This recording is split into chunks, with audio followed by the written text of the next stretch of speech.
In one day, the curtain closed on 5 lives, 5 unforgettable artists, 5 reasons to stop scrolling and start remembering. Hey, Celebrity News family, today's video hits differently. We're honoring 5 stars from around the world who passed away on last few days. Each of them brought something unique to the screen or stage, and each left a legacy that still echoes across generations. Some were legends, some were underappreciated gems, and others were just starting to get the recognition they deserved. So stick with us till the end, because we're not just reporting deaths, we're celebrating lives. And don't forget, if one of these names or roles sparks a memory, drop it in the comments. Let's turn the comments section into a digital tribute. Number 1. Serge Fiori, the spiritual soundtrack of Quebec. Let's start with a name that resonates deeply in the heart of Canada. Serge Fiori. To call him just a musician would be selling him short. He was a movement, a soul whisperer. Most know him as the frontman for Harmonium, a progressive rock band from Quebec that changed the course of Canadian music in the 70s, but few know that he started writing music at just 18, and by 20 was already working in theatrical productions. His talent was spotted instantly. Did you know that Fiori initially planned to become a psychologist? Friends said he had a knack for reading people, and honestly, maybe that's what made his music feel like therapy. Let's talk albums. Harmonium's self-titled debut in 1974 was a hit, but it was Les 5 Saisons in 1975 that marked a turning point, turning folk rock into philosophical art. That album wasn't just a listen, it was an experience. Each track represented a season, with a 5th imaginary one symbolizing rebirth. Deep, right? Their magnum opus, Le Heptade, in 1976, explored the human soul across 7 movements. People still say it's the dark side of the moon of Quebec.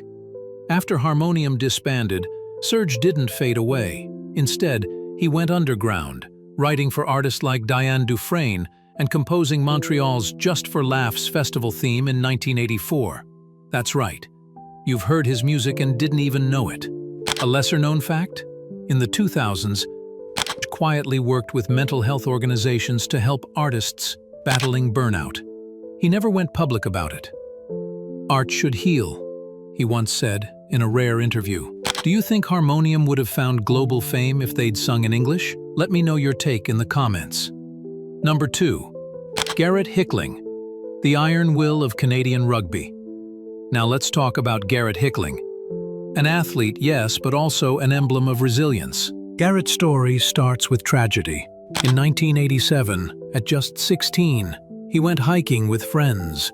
One misstep, a fall from a cliff in British Columbia, and his life changed forever. Paralysis from the neck down. One friend lost their life. It was a story that could have ended in despair, but Garett rewrote the ending. About 5 years after the accident, he found wheelchair rugby, a full-contact sport as intense as any NFL game. And from that moment on, he became a titan. He was a 5-time Paralympian, and not just a participant. He medaled in Athens, silver, Beijing, bronze, and Gothenburg, gold. He carried the Canadian flag at the London 2012 opening ceremony. What's wild? He once said in a speech, "The cliff took my legs, but wheelchair rugby gave me wings." Here's a fun fact. His teammates nicknamed him Captain Crash because of his fierce, no-holds-barred playing style. But off the field, total teddy bear. He mentored young athletes, pushed for accessible facilities in rural areas, and fought for inclusion in mainstream sports coverage. Imagine the strength it takes, not just to recover, but to become a symbol of strength. Garett didn't just represent disabled athletes. He represented all of us who've had to rebuild. Imagine a Netflix biopic starring someone like Michael B. Jordan as Garett. Wouldn't that be a story worth telling? Number 3. Ene Järvis, Estonia's stage and screen matriarch. Crossing over to Estonia, we remember Ene Järvis, a national treasure. She began her acting career in 1970 with Tallinn's National Youth Theatre and never looked back. Her portfolio is insane.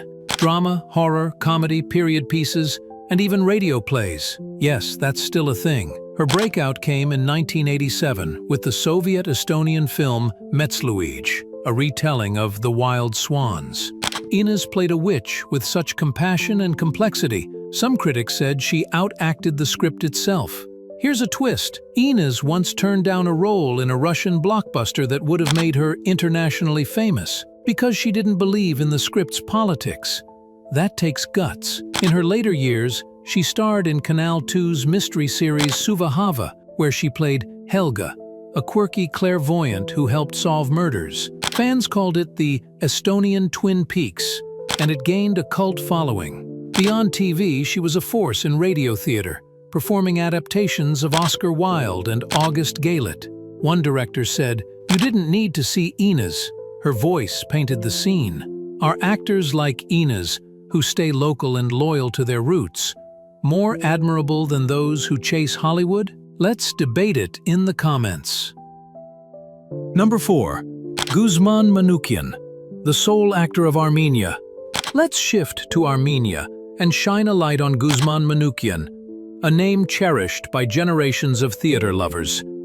He earned his acting degree in 1958 from the Yerevan Fine Arts and Theatre Institute and launched his career at the Kapan Drama Theatre, but by 1967, he was already a fixture in Armenia's top theaters. Guzman wasn't flashy, he didn't go viral, he didn't seek fame, but his performances, raw, emotional, surgical.